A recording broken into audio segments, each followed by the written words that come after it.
2024 లేదా 25లో డిగ్రీ లేదా బీటెక్ చదివారా? సాఫ్ట్‌వేర్ జాబ్ కోసం ఎదురు చూస్తున్నారా? అయితే కోడ్ జ్ఞాన్ 100 డేస్ కోర్సులో చేరండి. జాబ్ సాధించండి.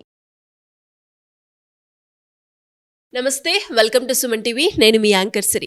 సెప్టెంబర్ మాస ఫలాలు ఏ విధంగా ఉండబోతున్నాయి, ఏ ఏ సందర్భాల్లో ద్వాదశ రాశుల వారు జాగ్రత్త పడాల్సిన అవసరం ఉందో వీటి గురించి మనకి ఈరోజు క్లియర్గా ఇన్ఫర్మేషన్ ఇవ్వడానికి వేదిక ఆస్ట్రాలజర్ ఉమా గారు ఉన్నారు. అడిగి తెలుసుకునే ప్రయత్నం చేద్దాం. నమస్కారం ఉమా గారు. నమస్తే అమ్మా. ముందుగా గ్రహ సంచారం ద్వాదశ రాశుల వారికి సెప్టెంబర్ మాసంలో ఏ విధంగా ఉండబోతుంది అండ్ అలాగే ఏ సందర్భాల్లో వారు జాగ్రత్త పడాల్సిన అవసరం ఉందంటారు? తప్పకుండా అమ్మా. ద్వాదశ రాశుల వాళ్ళకి సెప్టెంబర్ మాసంలో ముందుగా మారేటువంటి గ్రహ సంచారములు ఏమిటి అనేటువంటిది మనం చూస్తే, రవిగ్రహము ప్రధానంగా సెప్టెంబర్ 17వ తారీఖు దగ్గర నుంచి స్వరాశి అయిన సింహంలోంచి కన్యా రాశిలోకి వెళ్ళబోతున్నారు. బుధగ్రహము 15వ తారీఖున సింహరాశిలోంచి కన్యారాశిలోకి వెళ్ళబోతోంది. 12వ తారీఖున కుజగ్రహము కన్యారాశి నుంచి తులారాశికి వెళ్ళబోతోంది. అయితే శుక్రగ్రహము సెప్టెంబర్ 14వ తారీఖున కర్కాటక రాశిలోంచి సింహరాశిలోకి వెళ్ళబోతోంది. అంటే 4 గ్రహాల యొక్క ట్రాన్సిట్ ఈ మాసంలో 10వ తారీఖు దాటిన తర్వాత నుంచి ఈ 20వ తారీఖు మధ్యలో జరగబోతున్నాయి. దీనివల్ల ప్రధానమైన చేంజెస్ చాలా కనబడుతూ ఉన్నాయండి.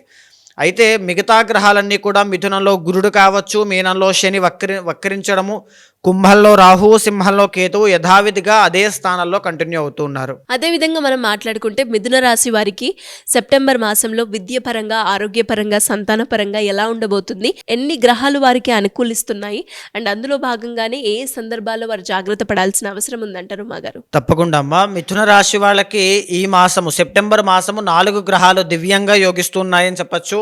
ద్వితీయ తృతీయ స్థానాల్లో సెకండ్ అండ్ థర్డ్ హౌసెస్లో శుక్రబలం చాలా బాగుంది.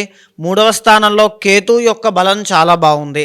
ఇకపోతే రవి బలము అనేటువంటిది 17వ తారీఖు వరకు మాత్రమే వీళ్ళకి కలుగుతోందండి.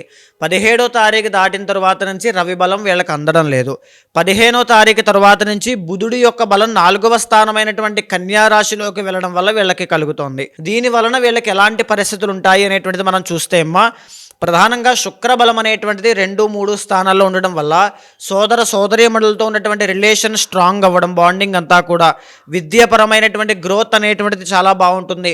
ఆకస్మిక ధన లాభము అనేటువంటిది 17వ తారీఖు వరకు చాలా బాగుందండి. 17వ తారీఖు లోపు అన్ని పనులు కూడా విజయవంతంగా పూర్తవడం, సినీ నాటక కళారంగాలు, నృత్య గీత వాద్యాది రంగాలు, తర్వాత ఈ యొక్క క్రియేటివ్ ఫీల్డ్స్ అండి, ఏఐ కానీ, వర్చువల్ రియాలిటీ కానీ, సాఫ్ట్వేర్ రంగంలో ప్రయాణం చేసే వాళ్ళకి, ప్రయత్నం చేసే వాళ్ళకి చాలా బాగుంటుంది ఈ మాసం అని చెప్పచ్చు. ఇదే కాకుండా ఎవరైతే పట్టుదలతో వారి యొక్క కళను స్వయం ప్రతిపత్తిగా జీవితంలో ఎదగాలి అని కోరుకుంటారో వాళ్ళకి శుభవార్త, అవకాశములు చాలా బాగుంటాయి. అయితే ఈ మాసము నూతన వస్తు, వాహన, వస్త్ర లాభాలన్నీ కూడా చాలా బాగున్నాయండి. అయితే 3వ స్థానంలో కేతుగ్రహ సంచారం అనేటువంటిది ఇక్కడ మనం చూస్తే 14వ తారీఖు తర్వాత శుక్రకేతువుల యొక్క సంచారం 3వ స్థానంలో కలుగుతోంది. దీని మూలాన ఏమిటి అంటే సోదర సోదరీమణులతో కానీ, కొలీగ్స్తో కానీ తెలియనటువంటి మనస్పర్ధలు చిన్న చిన్నవి ఉంటాయి. కానీ మేజర్గా వాళ్ళ యొక్క సహాయ సహకారముల వల్ల ఒక గొప్ప విజయాన్ని మాసం చివరిలో చూసే అవకాశాలు ఎక్కువగా కనబడుతూ ఉన్నాయి.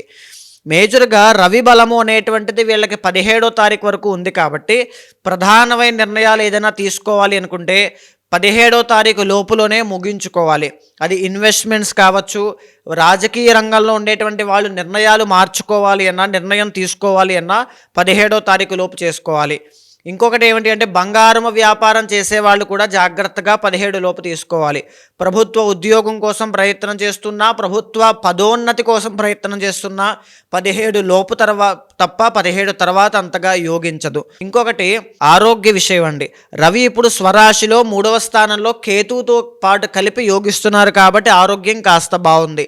17వ తారీఖు దాటిన తర్వాత కుటుంబం కోసం కానీ, విద్య కోసం కానీ, ఉద్యోగరీత్యా కానీ టైం టు టైం ఫుడ్ తీసుకోకపోవడం వల్ల, అకాల భోజనం అవ్వడం వల్ల అనారోగ్య సమస్యలు, డైజెస్టివ్ ప్రాబ్లమ్స్ అనేటువంటివి 17వ తారీఖు తర్వాత వచ్చే అవకాశములు కనబడుతూ ఉన్నాయి.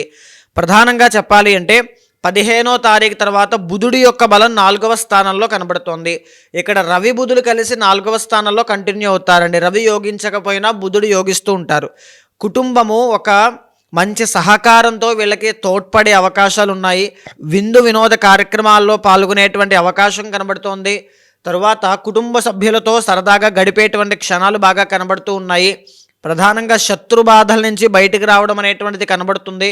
బుధుడి బలం బాగుండడం వల్ల వ్యాపారం ఎవరైతే చేస్తారో, వ్యాపార రంగంలో ముందుకు వెళ్ళాలి అని కోరుకుంటారో, స్టాక్స్ కానీ షేర్స్ కానీ ట్రేడింగ్ కానీ చేసేటువంటి వాళ్ళకి మాసం చివరిలో శుభవార్త వినేటువంటి యోగం చాలా బాగుంది.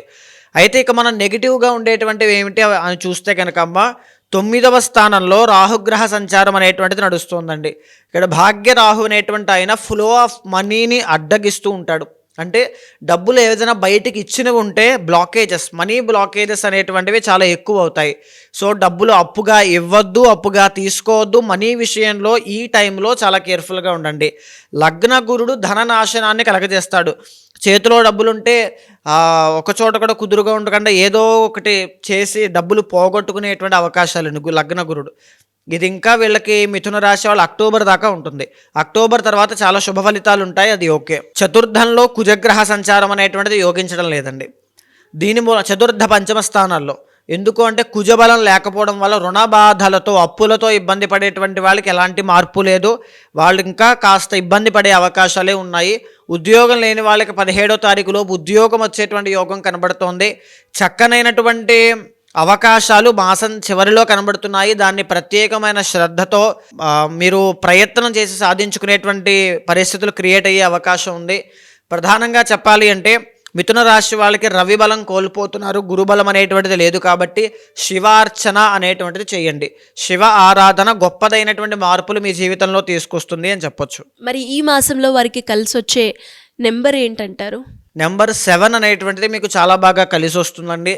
కలిసి వచ్చే రంగు? కలిసి వచ్చేటువంటి రంగు లేత పచ్చ, తరువాత పింక్ కలర్, వైట్. ఈ 3 కూడా చాలా బాగుంటాయమ్మా. ఏ దేవత ఆరాధన చేయాలి అంటారు? శివార్చన చేయడం వల్ల గొప్పదైన శుభ ఫలితాలు చూస్తారమ్మా. ఈ మాసంలో తూర్పు దిక్కు ప్రయాణాలన్నీ కూడా చాలా బాగా అనుకూలిస్తాయి. మరి ఇంకా ఎవరికైనా కూడా ఇంటర్నల్గా ఇప్పుడు మీరు ఏదైతే చెప్తూ ఉంటారో ఇది overall view, but internal chart ప్రకారంగా వాళ్ళకి వేరే ఉంటుంది అని అంటూ ఉంటారు. అలాంటి సందర్భాల్లో ఎవరైనా కూడా మిమ్మల్ని అప్రోచ్ అయ్యి వాళ్ళు ఏదైతే సమస్యను ఎదుర్కొంటున్నారో దానికి పరిష్కారం చేసుకోవాలి అంటే ఏ రకంగా మిమ్మల్ని అప్రోచ్ అయ్యే ఛాన్స్ ఉందంటారు? తప్పకుండా అండి. అలాంటి వాళ్ళు ఎవరైనా ఉంటే మీకు కింద కనిపించే నెంబర్కి కాల్ చేస్తే మా వాళ్ళు మీకు పూర్తి వివరాలు అందిస్తారండి. ఒక్క విషయం ఏంటి అంటే నేను నా ఎక్స్పీరియన్స్లో కావచ్చు, ఎంతోమందిని సరైన డైరెక్షన్ లేక ఇబ్బంది పడేటువంటి విద్యార్థులని, ఉద్యోగస్తులని, సంసారం చేసుకునేటువంటి వైవాహిక జీవితంలో ఇబ్బందులుండి అనవసరంగా పెళ్లి చేసుకున్నాను, అసలు కలిసి ఉండాలా విడిపోవాలా, ఈ అనారోగ్య సమస్యకి నేనే కారణం, నా వ్యసనాలే కారణం, నేను అక్కడ పెట్టుబడి పెట్టకపోతే చాలా, ఇలా 100 రకాల సమస్యలతో ఇబ్బంది పడేటువంటి వాళ్ళు చాలా ఉన్నారండి. అలాంటి వాళ్ళందరికీ కూడా నేను చెప్పేది ఏంటి అంటే మీ వెనకాల నేను ఉంటాను. ఒక మెంటర్ లాగా, ఒక గైడెన్స్ అనేటువంటిది లైఫ్ లాంగ్ ఒక జర్నీ లాగా, ఏం చేయాలి, ఎప్పుడు ఎలాగ మీరు నడుచుకోవాలి, ఎలాంటి విషయాల్లో ఇన్వెస్ట్మెంట్స్ చేయొచ్చు, ఎక్కడ జాగ్రత్త తీసుకోవాలి, ఏది బ్యాడ్ టైం, ఏది గుడ్ టైం అనేటువంటిది పర్సనల్ చార్ట్ ద్వారా చూసిన తర్వాత ఏదైనా దోషాలుంటే శాంతి పరిహారములు మీతో ఆచరింపజేసి భగవత్ అనుగ్రహం కలిగేలా చేస్తాను. థ్యాంక్ యూ అమ్మగారు, థ్యాంక్ యూ సో మచ్. నమస్తే అమ్మా.